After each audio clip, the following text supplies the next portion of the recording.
E aí cheguei de volta então com o Hank para a Antártica, depois de ter estado na Polinésia, assim, 2015 para mim é o ano da minha vida, assim, eu sei lá, meio que posso morrer depois de 2015, sabe? Fui 2 vezes para a Antártica, Polinésia e de volta para a Antártica em dezembro para coroar geral. E aí eu queria falar com o Hank essa história do barco de novo, né? E saber se ele estava falando sério mesmo, que ele ia me ajudar, que tal, não sei o quê, ou se era só um devaneio ali momentâneo, assim. Oi, eu sou Marina Guedes e esse é o Maré Sonora, o podcast em que você navega por histórias muito inspiradoras. Bom, a conversa de hoje é com um brasileiro que é biólogo, mergulhador, navegador e comandante de um veleiro de expedições. E como ele brincou no último vídeo de seu canal no YouTube, também é metido a professor Pardal. Seja muito bem-vindo ao Maré Sonora, Charlie Flesch. Falei certo o seu nome? Tá certo, exatamente. Muito obrigado pela recepção e pelo convite. Você tem um nome que não é muito de brasileiro, né? Como é que é essa história? Você nasceu no Brasil, você tem pais que não são brasileiros. É um pouco diferente seu nome, né? Eu sou brasileiro total, costumo brincar aqui de gringo, eu só tenho a cara e o nome, mas eu sou brasileiro da gema total. Meu pai de Santa Catarina, minha mãe de Pernambuco, se conheceram em São Paulo, os dois, né, assim, migrantes, e aí nasci eu, paulistanão da gema. Flash é um sobrenome alemão, e Charlie, na verdade, é um apelido. Já antigo, antigo, antigo, mas que ficou tão antigo, que tão incorporado, que ninguém absolutamente não me chama assim, por esse nome. Então, Charlie Flash virou esse nome de gringo. Eu tive que ser obrigada a te perguntar. Eu falei, não, eu preciso tirar essa dúvida antes de qualquer outra pergunta. Não, é frequente essa dúvida, as pessoas perguntam muito mesmo. E falando de outro nome agora, né? Você tem um canal no YouTube que tem um nome bem interessante também, que eu achei muito legal quando eu estava lendo um pouquinho a respeito, que é o Homo sapiens. O que significa? Como é que veio essa ideia de criar esse nome, Charlie?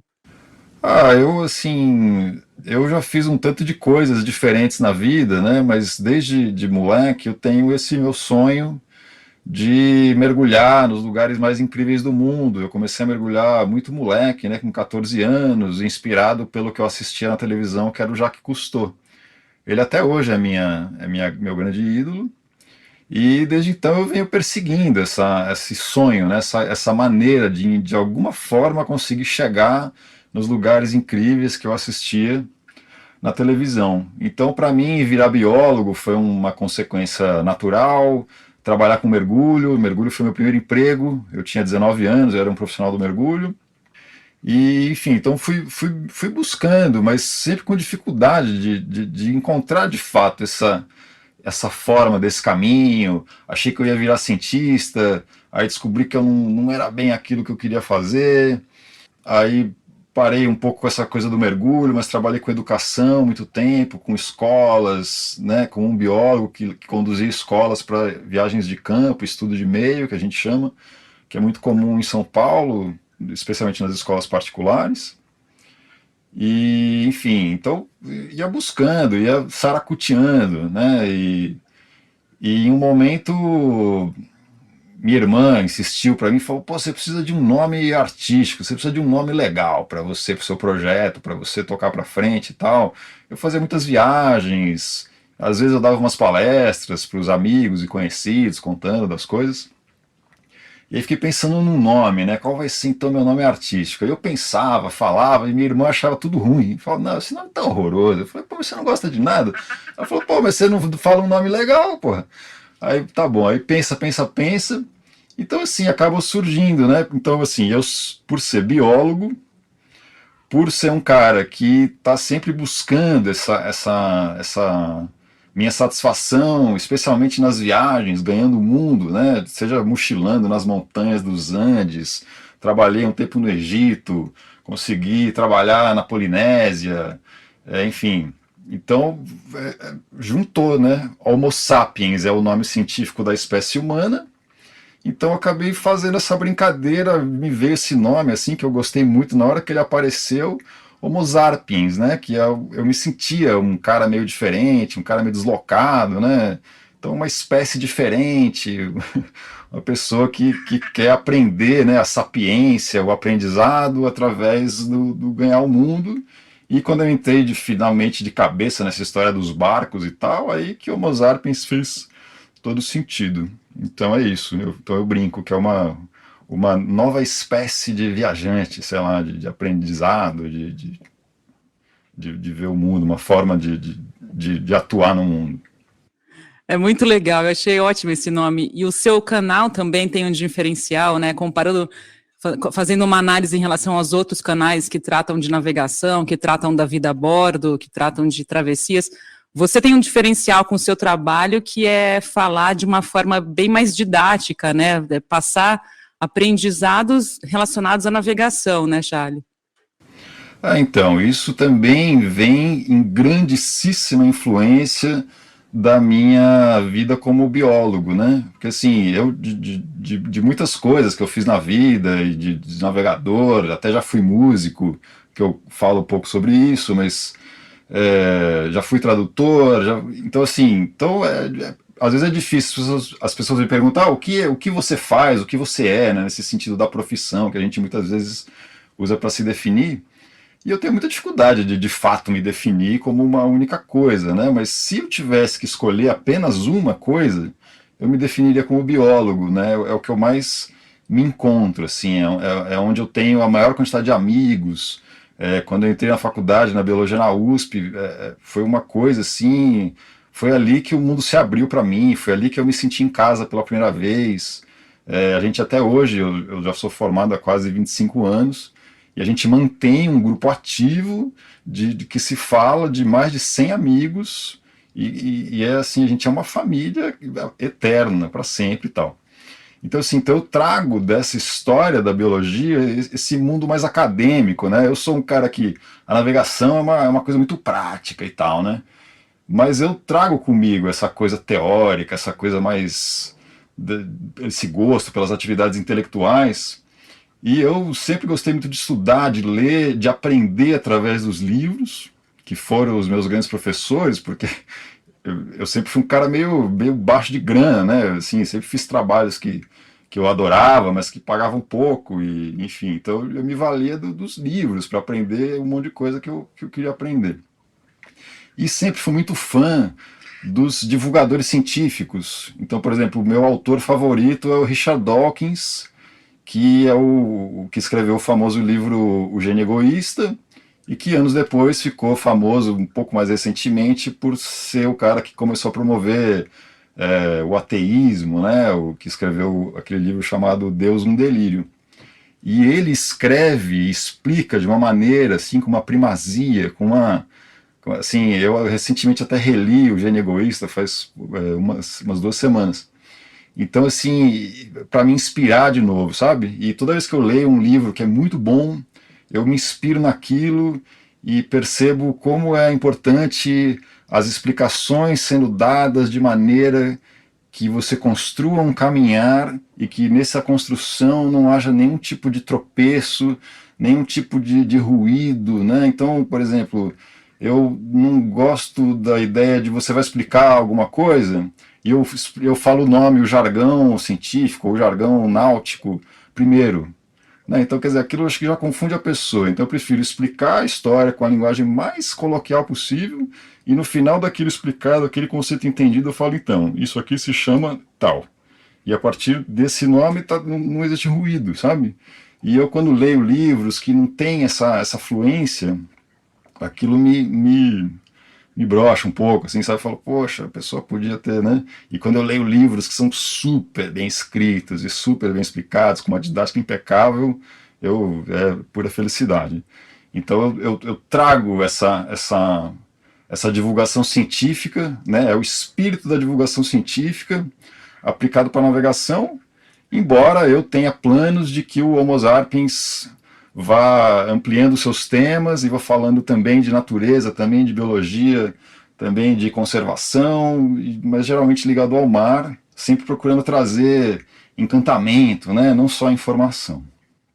É muito legal. Eu escuto você falar, eu penso um pouco do Malha Sonora também, porque, na verdade, o podcast ele fala sobre navegação, ciência, fotografia e conservação. Eu não consegui afunilar para um tema só, porque são 4 temas que eu adoro, né? Que eu acho que são agregadores para as pessoas que forem ouvir. Então, e aí eu falei, poxa, então como é que eu vou pensar numa linha de união desses quatro temas? Aí eu fiz uma vinheta que é um podcast em que você navega por histórias inspiradoras, para poder justificar, né, esses temas que às vezes não conversam muito, mas é legal, porque se amplia mais, né, o leque de possibilidades também, né?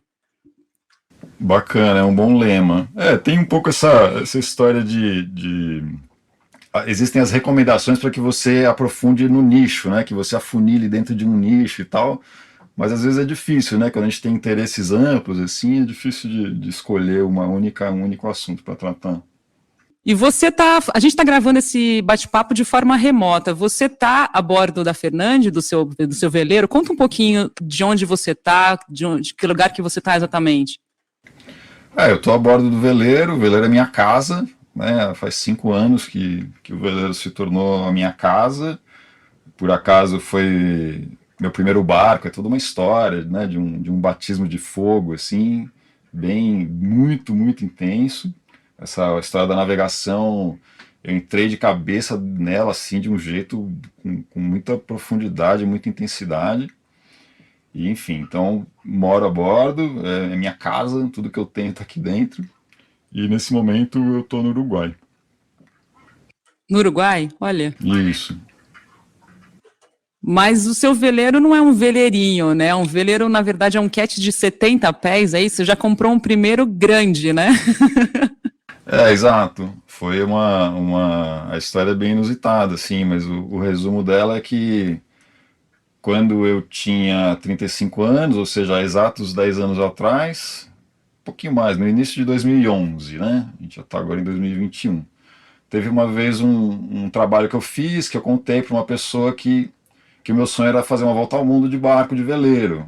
Aí ele falou assim, pô, mas você veleja? Eu falei, não. Ele falou, como não?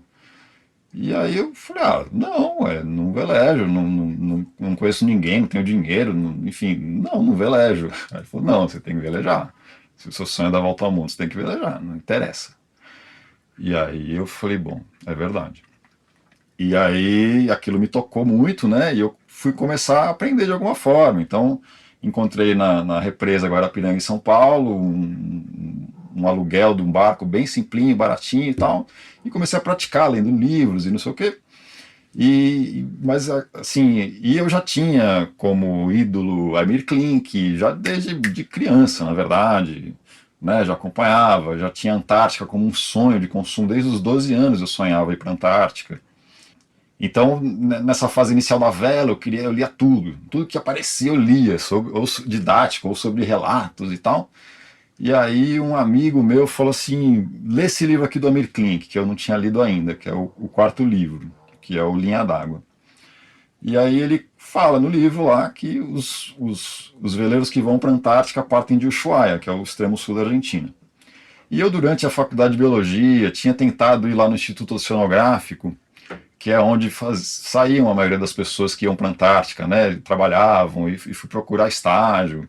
Enfim, e aí me falaram, olha, tem gente que está no mestrado, no doutorado, que está na fila para ir para a Antártica. Né? Se você quiser, você pode vir trabalhar aqui, tem uns sedimentos aqui para você triar, se você quiser e tal. E eu achei aquilo emocionante demais, assim, né? Triar um punhado de lama com uns melecozoa dentro que não foi nem sequer tinha sido eu que tinha coletado. Eu falo isso brincando, né? Não é nada pejorativo, nada contra, mas eu sempre gostei muito da ação, de ir para o mar, de ir para as atividades. Eu queria estudar tubarões, sabe? Então, assim, para mim, estudar sedimento, né, com micro-organismos, triando micro-organismos, aquilo, assim, nem a pau que eu ia fazer aquilo, sabe? Falar, não, esse preço foi fantástico para quem sabe daqui a não sei quantos anos, não, nem a pau. E aquilo ficou em suspenso, mas aqui me consumia.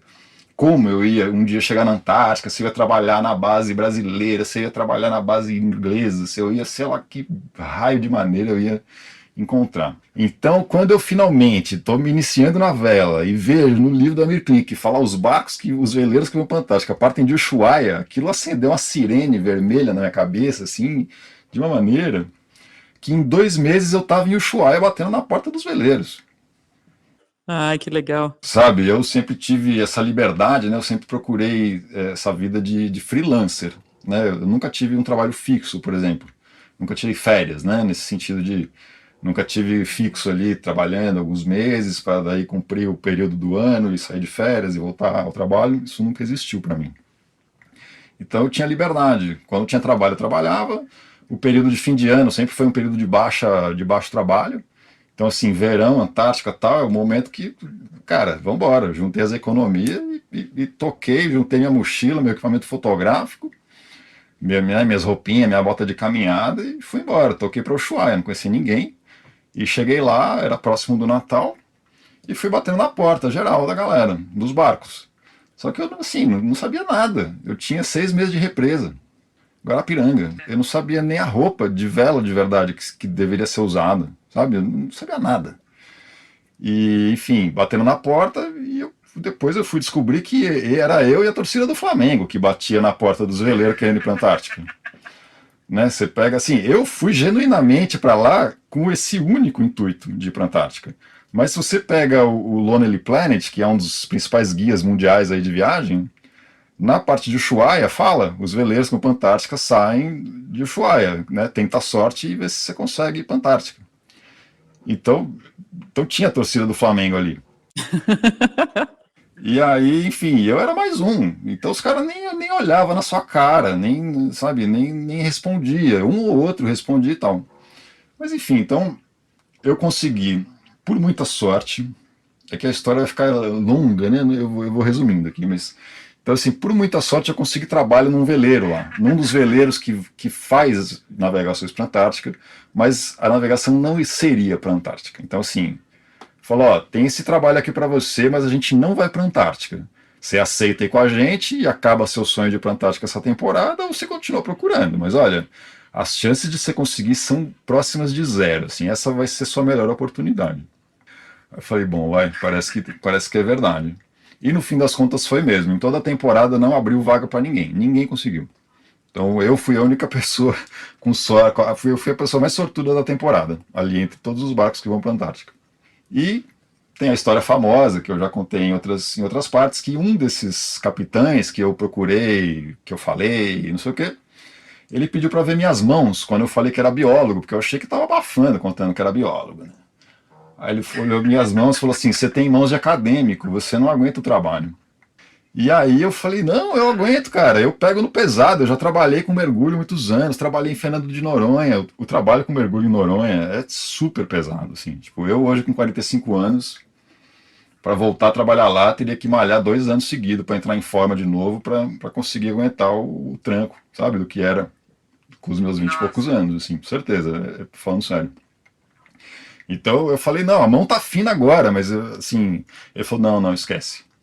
Só que nessa minha busca e tal, aí fui conhecendo gente, fui entrando nessa panela, fui tendo contato com outros navegadores, e eu entrei nesse mundo da navegação, nessa galera de expedições para a Antártica. Então, assim, então às vezes as pessoas me perguntam, no Brasil, falam, ah, porque eu comprei o barco tal, ou o modelo não sei qual, o Fast não sei das coisas. Eu não tenho a menor ideia, não conheço nada, não sei nenhum modelo de barco que existe no Brasil, não sei, não, juro, assim, não conheço. Eu nunca naveguei num barco menor que 50 pés, que é grande, para quem não conhece de navegação, é um barco grande. Então, assim, eu sempre estive a bordo com capitães muito experientes, mas muito experientes, em barcos de expedição muito navegados, ou barcos novos, mas com o intuito, construídos com o intuito de fazer navegações incríveis.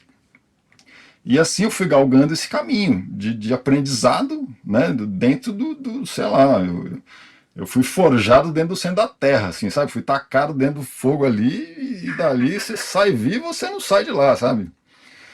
E para mim aquilo era incrível, porque era o que eu mais queria. Porque se eu queria um dia ter um veleiro, um dia dar a minha volta ao mundo, eu tinha essa coisa de ser um cara que ia saber enfrentar tempestades, que ia saber dominar o barco. Eu sou um cara bem assim, determinado, sabe? Um cara bem obcecado com as coisas e foco, e, enfim. Então tinha essa clareza desse jeito. E aí, finalmente, alguns anos depois, o Hank, que foi o cara que pediu para ver minhas mãos e falou que minhas mãos eram finas, me convidou para ir para a Antártica com ele.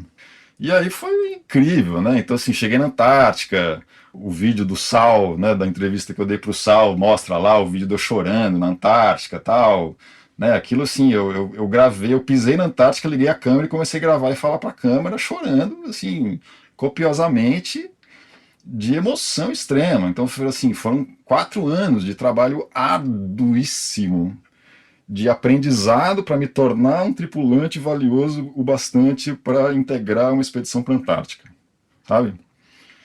Então, assim, aí chegou com o Hank que tinha, na época, 25 anos de Antártica. Ele é o cara que mais atravessou o Drake na história, né? É o cara que mais, com o barco dele, ele hoje já fez mais de 60 viagens para a Antártica. Na época ele tinha feito pouco menos de 50. E então fui com ele. Eu nem sabia quem era Hank, não sabia se ele era bom o bastante ou não era. E descobri ali nessa lida que ele era o cara. E olha só que coisa, que sorte a minha. Ele não só era o cara, como ele foi o chefe mais legal que eu já tive na vida. E ele disse que eu fui o melhor tripulante que ele teve na vida. Então, assim, sacou? A gente casou, assim, a gente se apaixonou pelo outro. Então não depende só de mim, porque eu tive em outros barcos que deu certo, outros que não deu muito certo, sabe? Que ficou um atrito, que não me dei bem com o capitão. Então, assim, eu sou a mesma pessoa e ninguém é melhor nem pior, mas é uma questão de sinergia mesmo, assim, sei lá, que nem quando você namora alguém. Tem gente que, pô, a pessoa é legal, mas não deu liga, não vai rolar. E tem gente que você não sabe por que dá uma liga violenta. E com o Hank foi a liga violenta. E a gente se deu super bem. E você ficar intensamente convivendo num espaço confinado tanto tempo, num lugar extremo. Então, assim, a gente ficou 2 meses trabalhando juntos. E foi, assim, a pura sinergia, cara. Até o final, a gente nunca brigou, nunca se desentendeu. E ele é um cara muito direto. E eu também. Então, assim, eu falava, cara, me fala exatamente como você quer que eu faça, que eu faço. Se eu fizer errado, só precisa me explicar mais uma vez que eu não fiz por falta de intenção de fazer certo, foi porque eu não entendi. Então, se na primeira vez eu não entender, na segunda eu vou fazer. E assim, então assim eu fazia, cara. E aí, sei lá, falava, ele me pedia alguma coisa que eu não sabia direito como faria, como deveria ser feito. Eu falava assim, tem algum jeito específico que você quer que eu faça? Ou o meu bom senso dá conta? Aí às vezes ele dava a dica, falava, não, assim assado, eu falava, não, faz lá do jeito que você achar melhor, qualquer coisa você me pergunta. Então ele confiava em mim, ele me dava autonomia, era incrível, cara, é muito, muito incrível, assim. E aí no final de tudo, né, ele vira pra mim e fala assim, cara, você tem que ter seu barco, você não tem que ficar trabalhando pra mim, não. Você tem a manha, assim. E aí eu falei, cara, mas eu nunca comandei um barco na vida. Ele falou, não, mas você aprende. Mas eu não sou bom. Ele falou, não, mas você aprende. E aí eu falei, mas como é que eu vou comprar barco se eu não tenho dinheiro? Eu tenho uma bicicleta, um carro velho, minha mochila e meus equipamentinhos de viagem. Mais nada. Aí ele falou assim, não, mas você consegue, você levanta esse dinheiro. E aí a coisa foi, cara. E aí ele plantou essa ideia na minha cabeça, assim. Aí eu fiquei com aquilo, né, meio assim assustado, né? Aquilo pra mim era uma coisa assustadora. Imaginar que eu poderia ter um barco, imagina um barco de expedição, você tá louco, assim. E aí, por muita sorte, nessa mesma temporada, a família Schurman tinha saído na terceira volta ao mundo, que era a Expedição Oriente, isso era 2015, e a gente se conheceu por acaso. E eu era fãzaço dos caras também. Desde 18 anos de idade, quando eles voltaram da primeira volta ao mundo, ficaram famosos, não sei o que tal. Então, assim, eu com 35 anos, mais, eu tinha 38, eu acho. Então, né, 20 anos depois, eu sabia que os caras estavam saindo em volta ao mundo alguns meses antes, eu já sabia que eu estava indo para a Antártica com o Hank, e eu pensava, nossa, os caras estão saindo em volta ao mundo. ia ser demais trabalhar com esses caras. Mas nossa, só deve ser os amigos, sei lá, só os brothers dos caras que vai ter oportunidade. Eu não teria a menor chance nem a pau, impossível. Aí a gente se conhece em Ushuaia, porque eles estavam para ir para a Antártica também, e a gente se deu bem, assim, sei lá, rolou também uma sinergia. E eles estavam justo numa troca de tripulação, sabe? Era uns 6 meses de expedição, eles estavam ainda ajustando. E aí rolou meio que um convite, assim, extraoficial, falou, ó, manda seu currículo. Manda seu currículo. E eu que sonhava, desde criança, mergulhar o mundo, quando os caras, família Schurman, publica o primeiro livro, eu leio o primeiro livro com 18 anos, 19 anos, e a Heloísa fala assim da Polinésia, eles passaram dos 10 anos, né, que eles ficaram em volta ao mundo, 6 desses 10 foi na Polinésia. Então aquilo me tocou de um jeito, a Polinésia ficou muito forte na minha cabeça. Muito, muito assim, as fotos que eu via nas revistas, as fotos mais lindas quando eu ia ver onde é a Polinésia. Aí eu falei, nossa, a Polinésia aqui deve ser demais mesmo. Né? Aquilo me atraiu de um jeito assim, ficou muito forte na minha cabeça. Só que quando eu comecei essa história de navegação e tal, eu falei, pô, tá começando a chegar mais perto de conseguir tripular barcos, e quando eu for para a Antártica, eu já vou ter uma experiência legal, eu estava prestes a ir para a Antártica, né, com o Hank. Eu vou ter uma experiência legal e aí vou ser bem recebido a bordo dos barcos, vai ser diferente da outra vez que eu tinha represa, né, e ninguém nem olhava na minha cara. Mas me incomodava, que eu falava assim, pô, daqui eu embarco, porque os barcos daqui, muitos que estão em volta ao mundo, passam por Ushuaia e seguem, atravessam o Pacífico e vão para a Polinésia. Falei, bom, eu até tenho muita chance de conseguir chegar, mas assim, mas eu quero mergulhar na Polinésia, né? Não me basta só ir navegar por cima e ver por cima da água. E eu ficava, puta, como que eu vou mergulhar? Porque eu já trabalhei anos antes com mergulho no Egito, né, na operação de mergulho do Egito. Pensava, pô, será que eu vou conseguir trabalhar na Polinésia de algum jeito? Ou não sei, porque, né, assim, dinheiro para pagar por esses rolés eu nunca tive, por isso que eu sempre quis ser profissional dessas histórias, né? E aí, cara, então, de volta no tempo, eu estou em Ushuaia com a família Schurman, que fala, manda seu currículo, e no fim eu sou convidado para ser chefe de mergulho da família Schurman na travessia da Polinésia. Aquilo para mim, assim, foi um choque, foi um choque, juro, assim. Aí, enfim, demorou um pouco até a coisa andar, desde esse manda seu currículo até eu de fato estar a bordo foram alguns meses. Então eu já tinha voltado para São Paulo, fui numa entrevista no escritório em São Paulo, enquanto isso o barco estava lá seguindo a navegação, né? Foram para a Antártica, eu quase fui para a Antártica com eles, também é uma história longa, tal, não sei o quê, mas no fim não deu certo, dei para a Antártica com eles. Eles me convidaram para embarcar junto, mas teve um desencontro de datas e tal, não sei o quê. E aí, então eu estou em São Paulo, vou lá na entrevista, conversando e tal, não sei o quê, e fala, e uma hora eu falo, então, você quer então integrar a expedição? Eu falei, pô, lógico, né? Mas assim, mas você não vai nem fazer um doce, assim, não falar, ah, a gente vai pensar, a gente vai analisar com os outros concorrentes. Não, mas, enfim, então já, não, você quer ou não quer? Eu falei, pô, lógico que eu quero, né? E aí saí do escritório e fui caminhando na rua, eu lembro de eu caminhando na rua em choque, mas eu não conseguia nem comemorar, sabe? Era muito chocante aquilo, assim. Eu fiquei meio bobo, assim, meio, sabe? E aquilo parecia muito fácil, entre aspas, porque todo o resto da minha vida, tanta coisa que eu fiz, foi suado demais, assim, foi uma dificuldade para conseguir, e de repente eu recebo um convite. Enfim, então fui embarcar, cheguei no Chile para embarcar com eles, logo para iniciar de fato direto no Pacífico. E aí fiquei 3 semanas a bordo, até o barco de fato partir. E aí eu fui me habituando, fui me acostumando. Uma das minhas funções também era ser cozinheiro. Então, como eu tinha experiência de cozinha, né, com o Hank na Antártica, ele navega com mais uma pessoa, ele e mais uma pessoa. Então, você tem que fazer o jogo de equipe ali em dois para suprir tudo, né, cuidar das pessoas que estão a bordo, cozinha, navegação do barco e tal.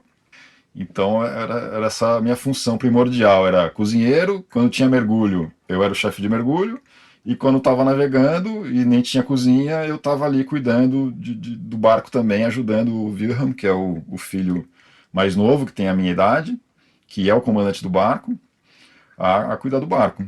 Então era essa a história, né? Então, assim, foi uma super história. E durante esse período com o Schurman, foram 6 meses a bordo, 4 meses, né, desse período foi de fato na Polinésia. Foi assim uma coisa de chorar, de emoção mesmo, assim. Eu também chorei, embora não tenha gravado, não tenha para mostrar, mas chorei quando a gente chegou na Polinésia, sabe? Chegando em Papeete ali no Tahiti, né? Na capital do Tahiti, eu olhava ali as montanhas, os coqueiros e tal, e olhava Wilfredo Schurman de um lado, Heloísa Schurman do outro, Wilhelm Schurman atrás de mim, e eu a bordo do veleiro Cat. Assim, eu chorava mesmo, era lágrimas saíam de mim. Assim. E aquilo, mas durante esse período todo, ficou aquele ruído do Hank falando que eu tinha que ter meu barco. E que eu tinha que um dia ter meu barco, e que eu tinha que levantar a grana, e que eu tinha que dar um jeito, enfim, e ter o meu barco de expedição e ir com tudo para frente, sabe, para cima, assim. E aí, já no final do meu período desses 6 meses com o Schurman, não foi predeterminado, mas eu não sabia que era o final do meu período, mas de fato era. Ninguém sabia, né? No momento, eu e o Wilfredo Schurman conversando num bar, a gente estava em Tonga, né, que é uma ilhazinha que tem até um rei ali no meio do Pacífico e tal. E aí eu conto pro Wilfredo dessa história, né, do Hank e tal, de barco, e ele falou, o que você está esperando? Aí eu falei, nossa, capitão, não sei, né? Que capitão é o apelido do Wilfredo, né? Não é porque ele era o capitão, mas capitão é o apelido dele. Até o próprio Wilhelm, a família chama ele de capitão.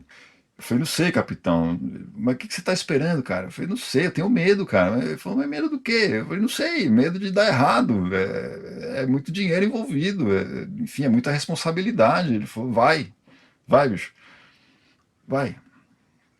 Não, não fica aqui, não, vai, cara. E aí ficou uma coisa assim tal. E aí eu voltei para a Antártica no fim desse período, né, do Schurman, no fim do ano. Então, assim, eu fui para a Antártica no início de 2015, embarquei com o Schurman em maio, desembarquei em dezembro para voltar para a Antártica com o Henk. E aí cheguei de volta, então, com o Hank para a Antártica, depois de ter estado na Polinésia, assim, 2015 para mim é o ano da minha vida, assim, eu, sei lá, meio que posso morrer depois de 2015, sabe? Fui 2 vezes para a Antártica, Polinésia e de volta para a Antártica em dezembro para coroar geral. E aí eu queria falar com o Hank essa história do barco de novo, né? E saber se ele estava falando sério mesmo, que ele ia me ajudar, que tal, não sei o quê. Ou se era só um devaneio ali, momentâneo, assim. Só que essa viagem foi uma viagem muito dura, foi um inverno muito duro, e aquele início de verão ainda estava muito congelado, assim. E ele passava muito tempo fora do barco, eu passava muito tempo dentro, porque eu cuidava muito da cozinha, né, e do interno do barco. E ele do lado de fora, assim, um frio danado, congelando geral. E ele estava muito mal-humorado nessa viagem. Mas era uma coisa tão bacana a relação que a gente desenvolveu, que eu pensava, nossa, ele não era assim, né? Ele deve estar com alguma, sei lá, ele deve estar com alguma dificuldade, deve estar com. Né? Eu pensava assim, eu te perdoo.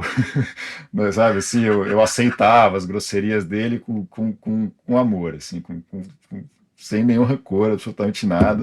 Eu falava, puta, né? Tá difícil de conseguir achar um momento para falar sobre isso, né? Uma coisa tão importante. E aí no final de tudo, assim, no final da viagem, eu ali angustiado porque não tinha conseguido achar o momento certo de falar, ele do nada vira para mim e fala assim: e aí, vamos comprar aquele barco lá ou não vamos? E aí eu falei assim: você tava falando sério mesmo? Lógico que eu tava. Eu falei: nossa, tá bom então. E aí dali foi assim: foi não voltar a embarcar com o Schurman, foi voltar para São Paulo e começar a pirar na história toda e conseguir finalmente, por também um arrobo de sorte, levantar o dinheiro e descobrir que esse barco estava à venda e que era um barco que tinha um histórico de já ter ido para a Antártica 15 vezes com o dono anterior.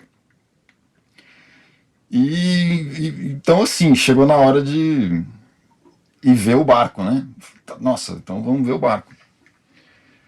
E aí eu tremia, assim, sabe? Eu tava indo de ônibus pro Uruguai, que era mais barato, né?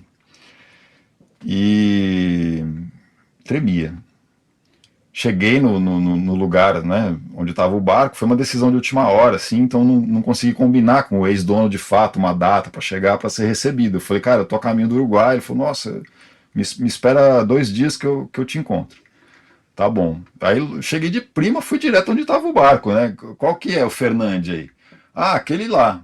Aí, Fernandes está abandonado ali e tal. Eu falei, eita, tá abandonado. E aí chego lá e vejo, né, aquele barco daquele tamanho, falo, nossa senhora, isso pode ser meu mesmo, assim, é verdade, né? Aí quando finalmente chega o Pascal, que é o francês, né, que era o dono do barco, ele vem caminhando, assim, com uma calma peculiar dele, assim. Eu imaginava que ele era um cara super fortão, enorme. Ele é um cara de 1,70 m, um pouco menos de 1,70 m, super magrinho, assim. E, tudo bem, tudo bem. E aí, por favor, venha, né? Fica aqui, entra aqui, fica à vontade e tal. E eu olhava em volta, assim, sabe, meio tremendo, assim. Aí eu falei, e aí, conta um pouco de você. E aí?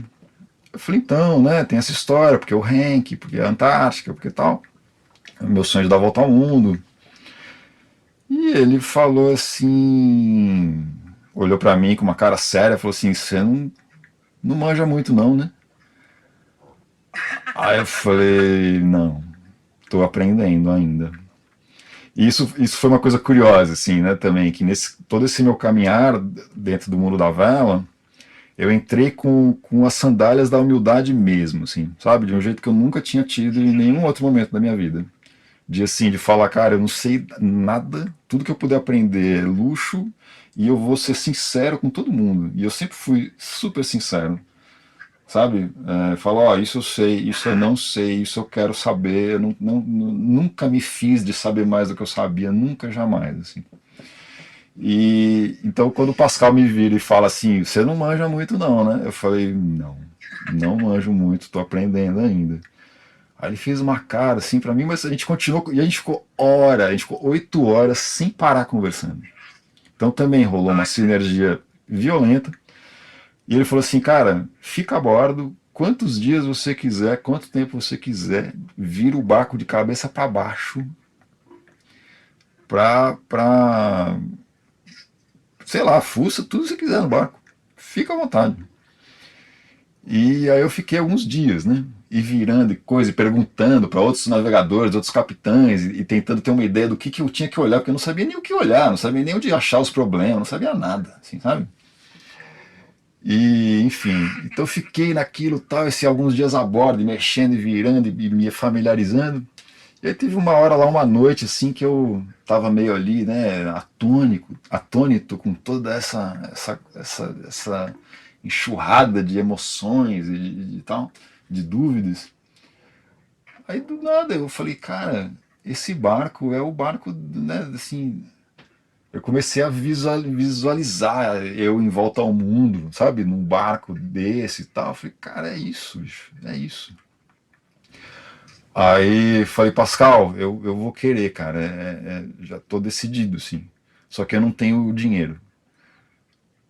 Ele falou assim, legal, só que só pra você saber, tem mais uma pessoa interessada em comprar o barco.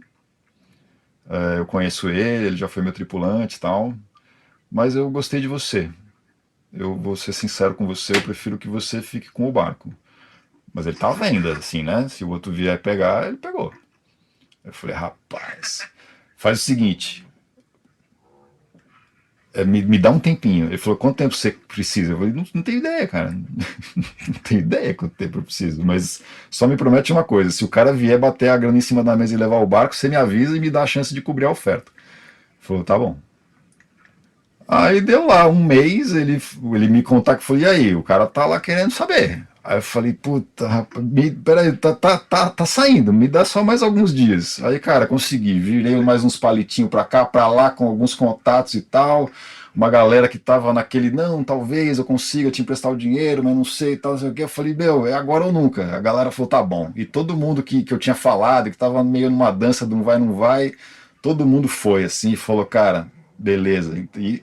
Então, com uma série de amigos, né, que foram falando tó, e enfim, tó não, né, não me deram, mas né, aceitaram as condições ali. E assim foi, cara. E assim eu comprei um barco e sem nunca ter navegado na vida, nunca ter comandado um barco na vida. E aí a história não acaba mais. Eu tô aqui contando e tal, mas. E, enfim, então é isso. Realmente foi uma responsabilidade, assim, um aprendizado, uma pressão, uma autopressão de mim mesmo, né? Incrível, mas foi indo. Sempre foi dando certo. Bom, essa foi a primeira parte do bate-papo com o Charlie Flesch. Obrigada por ouvir mais um episódio aqui do podcast Maré Sonora. E se você gostou e quer nos dar uma força, torne-se um apoiador ou apoiadora, doando o valor que puder através da nossa chave Pix, que é a seguinte: podcastmaresonora@gmail.com. E para quem mora fora do Brasil, também é possível apoiar o Maré Sonora. Basta acessar o link que está disponível na descrição desse episódio, direto para a plataforma Anchor. Lá, você pode assinar por uma quantia mensal. O Maré Sonora tem o apoio do Café do Luiz, o café que celebra a amizade e os bons momentos. Encomende o seu de qualquer lugar do Brasil pelo perfil no Instagram, @Café do Luiz. E eu volto na próxima segunda-feira com a parte final do bate-papo com o Charlie Flesch. Até lá, tenha uma ótima semana e bons ventos!